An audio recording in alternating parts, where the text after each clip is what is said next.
سفید پھولوں سے خوبصورتی سے کمرہ سجایا گیا تھا کیونکہ کبیر کو گلاب سے الرجی تھی۔ بستر کے بالکل وسط میں وہ ٹیک لگائے بیٹھی تھی۔ کئی گھنٹے گزر گئے تھے، کمرے میں نہ اس کو آنا تھا اور نہ ہی وہ آیا تھا۔ اتنا تو وہ سمجھ گئی تھی، کب سے وہ ایسے ہی بیٹھی تھی۔ اب تو اس کی آنکھیں بند ہونے لگی تھی، چہرے پر گھونگھٹ یوں ہی بڑا تھا۔ کتنی حسین لگ رہی تھی، وہ سب کا کہنا تھا کہ کتنا خوش قسمت ہے کبیر جسے نرمین جیسی حسین اور خوبصورت کردار کی لڑکی ملی تھی۔ لیکن یہ تو نرمین ہی جانتی تھی کہ نہ کبیر نے اس کے حسن کو ایک نظر دیکھنا گوارا کیا تھا اور نہ ہی اس کے کردار پر یقین کیا تھا۔ وہ تو جب سے آیا تھا اسے خود پر شک کرتے ہی پایا تھا نرمین نے۔ اور کل رات جو کچھ ہوا اس کی وضاحت وہ کیسے دے گی کبیر کو؟ وہ تو کل رات اس سے کہہ گیا تھا کہ آج رات وہ اسے بخشے گا نہیں۔ کہاں عادت تھی اسے لوگوں کا وضاحتیں دینے کی، غلطی نہ ہونے کے باوجود بھی وہ خود کو گناہگار تصور کر رہی تھی۔ لیکن دل کے اتنا قریب شخص اس کے بارے میں اتنا کچھ غلط سوچ رہا تھا، یہ بات اسے گوارا نہیں ہو رہی تھی۔ پوری دنیا اسے غلط سمجھ لیتی لیکن وہ نہ سمجھتا۔ آنکھ سے موتی ٹوٹ کر گر رہے تھے لیکن اس نے ہار نہیں مانی تھی۔ آج رات وہ سب کچھ ٹھیک کر کے ایک اچھی زندگی گزارے گی اپنی محبت کے ساتھ۔ وہ تہیہ کر گئی تھی لیکن اب کبیر کا انتظار تھا جو نہیں آیا تھا لیکن اسے سجایا گیا تھا کبیر خانزادے کے لیے۔ وہ چاہتی تھی کہ وہ اس کا گھونگھٹ اٹھا کر ایک بار اسے دیکھ لے۔ رات کے 3 بج گئے تھے لیکن اس کا کچھ نہیں پتہ تھا۔ اس کا انتظار کرتے کرتے ٹیک لگاتی آنکھیں بند کر گئی تھی۔ سب جا چکے تھے، فردان کو گئے ہوئے بھی 3 گھنٹے گزر چکے تھے لیکن وہ ابھی تک وہیں بیٹھا سگریٹ جلائے اپنے دل میں لگی آگ کو کم کرنے کی کوشش کر رہا تھا۔ جب راہم اور عرش کی کال آئی اس نے اٹھائی۔ کیسا ہے بھائی؟ تو اب یاد بھی نہیں کرتا، ہمیں یاد نہ کرے تو بھول ہی جائیں۔ عرش نے کال اٹھاتے اپنا ریڈیو سٹارٹ کر دیا تھا۔ کبیر جواب پر خاموش رہا۔ کیا ہوا کبیر، تو ٹھیک ہے؟ راہم نے پریشان ہوتے سوال کیا۔ آج میری شادی تھی، کبیر کی آواز گونجی تو عرش اور راہم صدمے میں آ گئے۔ کیا بول رہا ہے تو؟ میرا طلب اسی لڑکی سے جس کے بارے میں تو نے میرا مطلب اسی لڑکی سے جس کے بارے میں تو نے بتایا تھا۔ راہم نے حیران ہوتے سوال کیا تو کبیر کو پتہ نہیں کیوں ناگوار گزرا یہ ذکر چھیڑنا۔ بس اتنا کہتے کبیر خاموش ہوا۔ جب عرش صدمے سے نکلتے بولا، تو نے کچھ کیا کیوں نہیں؟ آواز اٹھاتے اپنے لیے تو نے اس حجابی میڈم سے شادی کر لی؟ کبیر نے سنتے ہی اپنی مٹھیاں بھینجی۔ یہ قصور تو اسی کا تھا، اس نے غیر مردوں کے سامنے کسی لڑکی کو ڈسکس کیا تھا تو آج اگر انہیں سوال کرنا ہی تھا کسی غیر لڑکی کو بھی آپس میں ڈسکس کرنا بیٹھ کر یہ گناہ ہے، اور وہ اپنے گھر کی عزت کو بیٹھ کر ان سے ڈسکس کر رہا تھا، اور عزت بھی وہ جو اب خود اس کی عزت تھی، اس کی بیوی تھی۔ اسے بے تحاشا اپنی غلطی کا احساس ہوا تھا۔ یہ نرمین کی شخصیت اور کردار کا اثر تھا یا کبیر کی انا کا؟ لیکن اسے یہ گوارا نہیں ہوا تھا کہ کوئی اس کی بیوی کا ذکر بھی کرے کجا کے ایسی باتیں۔ جب کہ عرش بولتا چلا جا رہا تھا، اب تو کیا کرے گا؟ چھوڑ دے گا، اسے طلاق لے لے گا؟ اور جہاں آج بکواس بند کر اپنی کبیر شیر کی ماننے داڑا تھا، وہ اتنا بے غیرت تو نہ تھا کہ اپنی عزت کو چھوڑ کر بے آسا کر دے کہ وہ بے غیرت کہلائے دنیا جہان میں۔ جب راہم نے عرش کو خاموش کروایا تھا، کبیر اچھا میری بات سن، تو چھوڑ اسے۔ لیکن کبیر نے اس کی دوسری بات سننے سے پہلے ہی غصے میں آتے کال کاٹ دی تھی۔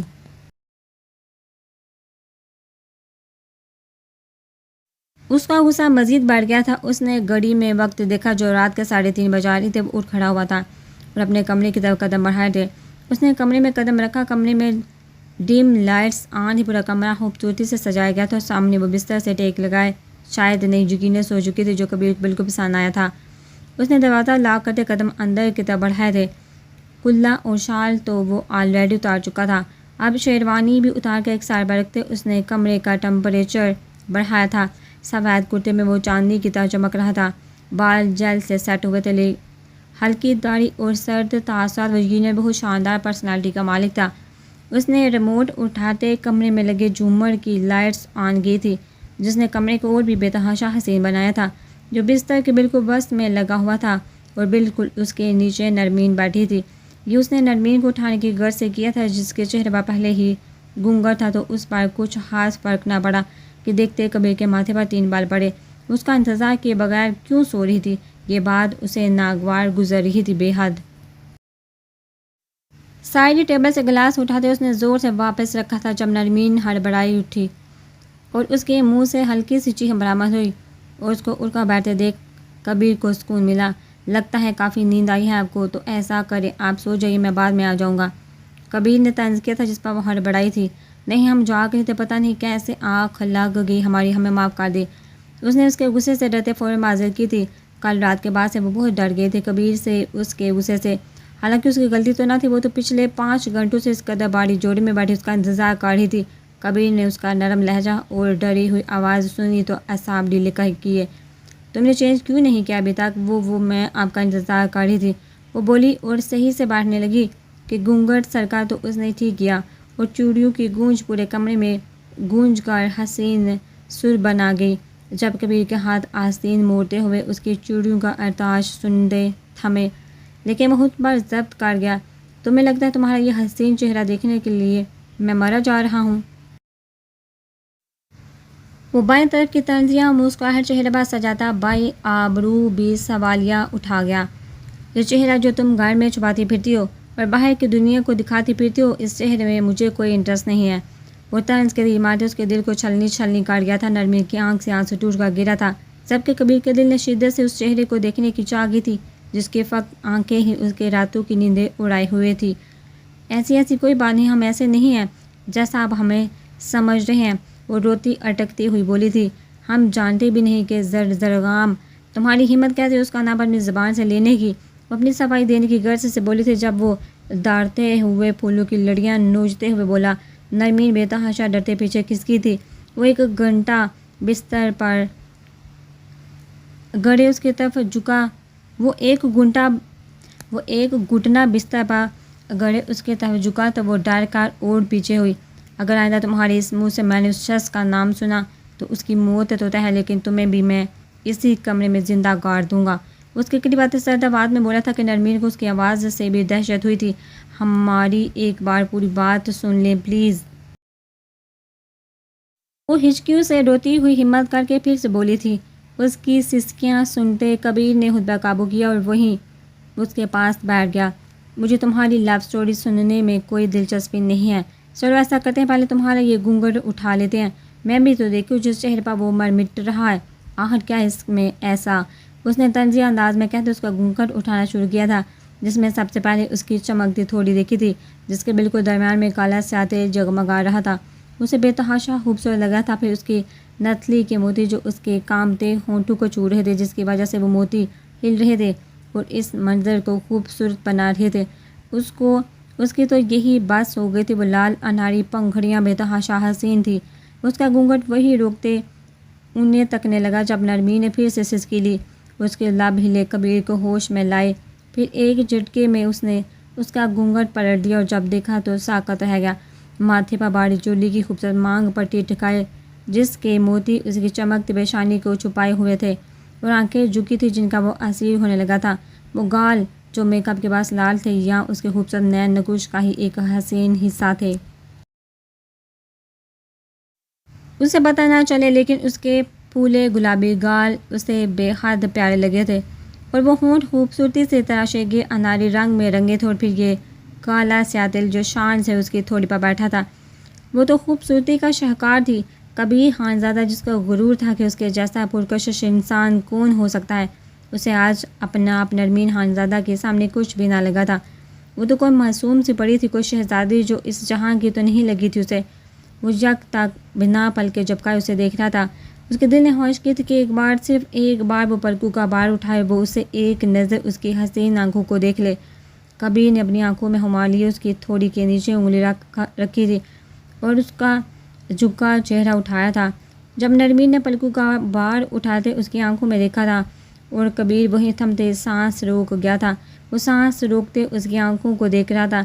یہ آنکھیں انہوں نے تو اس کی راتوں کی نیند حرام کر رکھی تھی۔ وہ یک تک اس کے حسین چہرے کو دیکھ گیا تھا، یہاں تک کہ نرمین کی پلکیں لرزنے لگی، اس کا دل اس کے ہاتھوں میں دھڑک رہا تھا، آنکھیں رونے کی وجہ سے لال ہو رہی تھی۔ جب کبیر نے بے ساہتہ اپنا ہاتھ آگے بڑھایا اور اس کے آنسوں کو اپنے پوروں سے چنا، نرمین نے آنکھیں میچی تھی۔ جب وہ بے ساہتہ آگے کو جھکا تھا، نرمین کے کان کے قریب گمبھیر آواز میں بولا، تم بہت خوبصورت ہو، تمہاری یہ ہونٹ بہت خوبصورت ہیں، تمہارا یہ دل بہت خوبصورت ہے اور تمہاری یہ آنکھیں بے تحاشا حسین ہیں۔ اس کے کان کے قریب جھکا رہا اور گہری سانسیں بڑی. جب نرمین اس کی باری آواز اور سانس کھینچنے کے عمل سے سانس روک گئی. اسے سمجھ نہ آیا تھا کہ کبیر نے کیا کہا ہے، لیکن اس کا لہجہ اسے رونگٹے کھڑے کر گیا تھا. کبیر نے پیچھے ہوتی اس کی آنکھوں میں دیکھا تھا. وہ پھر اسے صحن میں جو کری تھی اور وہ ان آنکھوں پر سب قربان کر سکتا تھا. ہم نے کچھ نہیں کیا. کل جو کچھ بھی ہوا اس میں ہمارا کوئی قصور نہیں تھا. ہم نے تو کبھی کسی کو بھی نظر اٹھا کر نہیں دیکھا. ہم نہیں جانتے انہوں نے کہا کیسے ہمیں دیکھا. ہم گھر سے باہر ہمیشہ پردے میں نکلے ہیں.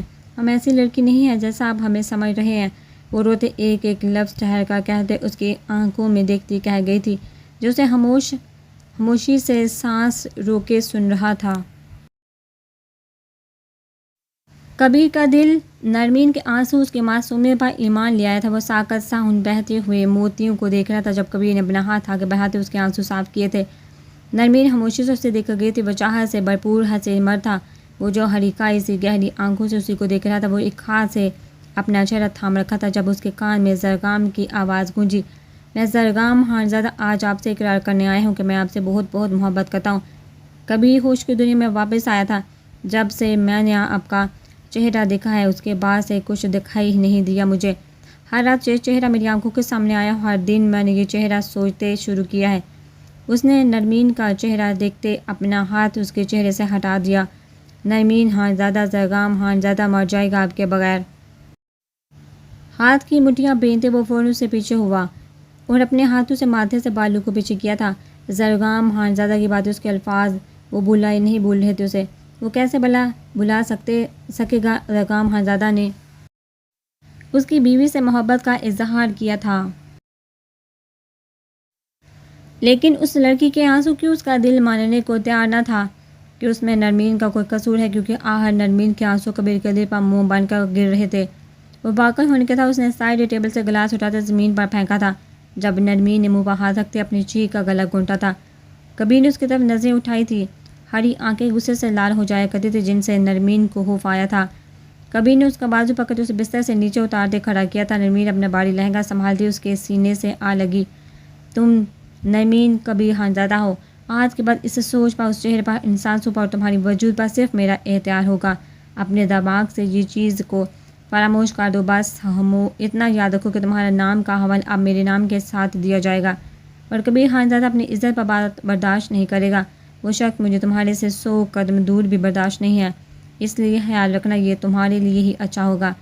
اس کا گال تھپتھپاتے ایک جھٹکے سے اس سے دور ہوا تھا اور کمرے سے نکل گیا تھا. جب نرمین بستر پر بیٹھی ہاتھوں میں چہرہ چھپاتی سسکیوں سے رو دی تھی.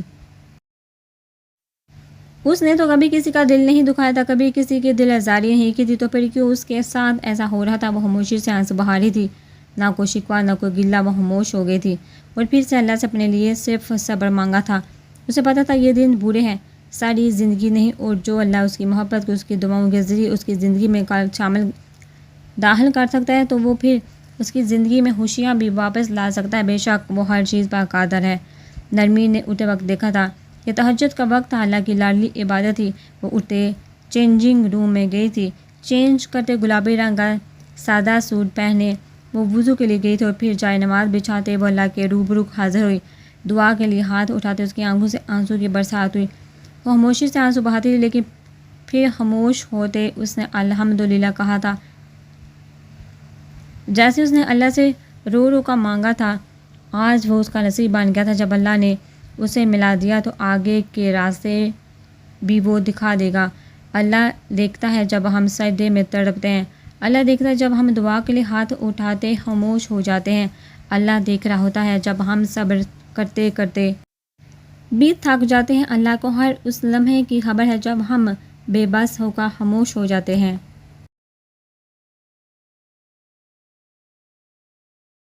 یقین رکھیں، صبر کریں. اللہ امید لگانے والوں کو کبھی نا امید نہیں کرتا. اور نرمین کو اللہ پر بھروسہ تھا. وہ یہ نہیں سوچتی کہ اللہ سے مانگے گی اور وہ دے نہ دے. وہ اللہ سے اس یقین سے مانگتی تھی کہ جب اس کی نیت صاف ہوگی اور اس کے حق میں بہتر ہوگا تو اللہ اسے ضرور عطا کرے گا. اور اگر اسے وہ نہ مل سکا جو اس نے مانگا تھا تو وہ اس پر یقین رکھتی تھی جو اسے تہجد کی نمازوں میں مانگ کر بھی نہیں ملا. وہ اس کے لیے کیسے بہتر ہو سکتا ہے؟ کیسے اللہ اپنے محبوب بندے کو وہ دے جو اس کے لیے صحیح نہیں ہے؟ بے شک ہمیں ہر حال میں اللہ کا شکر ادا کرنا چاہیے۔ ٹیرس پر بیٹھا وہ سگریٹ پھونک رہا تھا۔ وہ نظریں آسمان کی طرف تھی جہاں سے چاروں طرف سے فجر کی اذانوں کی آوازیں گونج رہی تھی جو ماحول کو سحر زدہ کر رہی تھی۔ باہر ممالک میں یہ ماحول نہ تھا۔ یہ سکون، اذانوں کی آوازیں، اس کی روح کو یہ سب سکون بخش رہا تھا۔ وہ آنکھیں باندھ کے ان آوازوں کو سن رہا تھا۔ جب آنکھوں کے سامنے اس کا چہرہ آیا تھا، سادہ، معصوم، حسین، یہ سب الفاظ تو بہت چھوٹے تھے اس کے لیے۔ وہ کتنی دلکش تھی، لیکن یہ حالات جو بیچ میں آ رہا تھا، جو وہ برداشت نہیں کر پا رہا تھا، وہ کیسے مٹے گا، وہ کیسے آگے بڑھ سکے گا نرمی کے ساتھ۔ یہی سب سوچتے فجر ہو گئی تھی جب وہ تھکن سے ٹوٹے بدن کو لیے اپنے کمرے کی طرف روانہ ہوا تھا۔ اس نے کمرے میں قدم رکھا تو ہلکی روشنی میں بستر کے برابر جائے نماز بچھا ہوئے سجدے میں تھی۔ کبیر کے قدم وہیں تھمے تھے۔ نماز کہاں یاد تھی اسے۔ کہنے کو وہ ایک مسلمان تھا، لیکن اس نے اپنی 27 سالہ زندگی میں بچپن میں ضرور نماز پڑھی تھی۔ جب تک وہ یہاں تھا اس نے قرآن بھی کھولا تھا، لیکن پھر وہاں جانے کے بعد وہ اس دنیا میں اتنا مگن ہوا تھا کہ اللہ کو واقعی بھول بیٹھا۔ وہ کمرے میں قدم رکھتے ہی پیچھے سے دروازہ بند کرتا واش روم میں داخل ہوا تھا۔ نرمی کو نماز میں احساس ہو گیا تھا وہ آ گیا ہے۔ اس کے دل نے شدت سے یہ خواہش کی تھی کبھی اس کے ساتھ نماز پڑھے۔ وہ نماز ختم کرتے دعاؤں کے لیے ہاتھ اٹھا گئی تھی جب تھوڑی دیر میں کبیر ٹاول سے بال رگڑتا باہر نکلا۔ Black tea shirt, black trouser پہنے وہ ہینڈسم لگ رہا تھا۔ اسے دیکھنے لگا جو گلابی دوپٹے کے حالے میں اس کا پرنور چہرہ دیکھ وہ ٹکٹکی باندھے دیکھ گیا۔ یہ منظر اسے اتنا شفاف اور پاکیزہ لگا تھا کہ اس کے دل اسے چپکے سے نرمی کی پاکیزگی کی گواہی دینے لگا تھا۔ وہ بستر پر لیٹا تھا جب وہ جائے نماز لپیٹتی تھوڑی دیر ایسے کھڑی رہی اس کشمکش میں کہ وہ کیا کرے۔ بستر پر گئی اور کبیر نے جھڑک دیا تو وہ کچھ سوچتے بستر کے سامنے رکھے صوفے پر ٹک گئی۔ جب کبیر کی آواز کمرے میں گونجی، یہاں کوئی ڈرامہ نہیں چل رہا جو میں بستر اور تم صوفے پر سو گی، فوراً یہاں آ کر لیٹو۔ کبیر کب سے اس کی حرکتیں ملاحظہ کر رہا تھا جب اس کے غصے کا گراف نرمین کو صوفے پر بیٹھتا دیکھ بڑا اور وہ سرد آواز میں بولا۔ نرمین اس کے غصے کا سوچتی بستر کی طرف بڑی تھی اور کونے میں ٹکتے وہ لیٹی تھی۔ اس نے خود پر بلینکٹ بھی نہیں لیا تھا اس کے ڈر سے جو کبیر پر آدھا پڑا تھا۔ وہ وہاں لیٹی تھی، کب اسے سوچتے سوچتے نیند آئی وہ نہیں جانتی تھی، لیکن کبیر اس کی ایک ایک حرکت نوٹ کر رہا تھا۔ وہ جانتا تھا کہ وہ اس کے غصے سے بے تحاشا ڈر گئی ہے، جہاں تک ایک بستر ایک بلینکٹ میں سوتے ہوئے بھی اسے خوف آ رہا ہے۔ اس نے اے سی کا ریموٹ اٹھاتے اسے سو کیا تھا اور خود سے بلینکٹ ہراتے اس پر ڈالا تھا جو سکری سمٹی ہوئی کوئی معصوم سی گڑیا لگ رہی تھی۔ اس پر سے نظریں ہٹاتے وہ واپس اپنی جگہ پر لیٹتے آنکھیں بند کر گیا تھا۔ لگام آج سڑکوں پر بلا وجہ گاڑی چلاتا مارا پھر رہا تھا۔ اسے کوئی ہوش نہیں تھا کہ کیا وقت ہو رہا تھا کیا نہیں جب اس نے نڈھال ہوتے بیچ راستے میں گاڑی روکی تھی اور آنسو گونڈ کے ذریعے ہلکے سے اتارتے آنکھیں مودے سر سے ٹیک لگا گیا تھا۔ میرے ساتھ ہی کیوں؟ وہ دھیرے دھیرے بڑبڑایا تھا۔ کیوں میرے ساتھ ہی آخر ایسا ہوتا ہے؟ سب کچھ اسے دے دیا تھا، میں نے برداشت کیا، مگر نرمین کو بھی اسی کبیر کو دے دیا۔ یا اللہ اب سب اسے دے دیتے، کچھ نہ کہتا، لیکن نرمین وہ مجھے دے دیتے۔ وہ اسٹیئرنگ پر مکے مارتا چہرہ تھا لیکن کوئی اس کی حالت دیکھنے والا نہیں تھا سوائے اللہ کی ذات کے۔ ہم انسان اتنے ناشکرے ہوتے ہیں کہ خود ہی حاصل کرنے کے جتن کرنے لگ جاتے ہیں۔ شاید خود پر غرور بہت ہوتا ہے کہ ہم حاصل کر لیں گے جو ہم چاہتے ہیں، اللہ سے ضد لگانے لگ جاتے ہیں، حالانکہ اس پر تو گر گرا کر مانگا جاتا ہے، اس کے آگے فقیر بنا جاتا ہے۔ تو ہے دینے والا، تو نہیں دے گا تو ہم کہاں جائیں گے؟ اور آنکھوں میں آنسو کی دیر ہوتی ہے بس، اور ہمارا رب کن فرما دیتا ہے، لیکن شرط یہ ہے کہ نیت نیک ہو۔ جب ہماری نیت ہی غلط ہوگی تو وہ شے ہماری کیسی ہوگی؟ لیکن انسان نادان ہے، سمجھتا نہیں۔ ایک زرگام کی محبت تھی خود غرض ضد اور حسد میں ڈوبی، ایک نرمی کی محبت تھی صبر اور اللہ کے لیے کچھ بھی قربان کرنے کی چاہ، اور تم وہ کرو جو رب چاہتا ہے، پھر ہوگا وہی جو تم چاہو گے۔ اس کی آنکھ سے ایک آنسو بہا تھا۔ وہ ساری رات یوں ہی مارا پھرا تھا یہاں تک کہ صبح کا سورج نکل آیا۔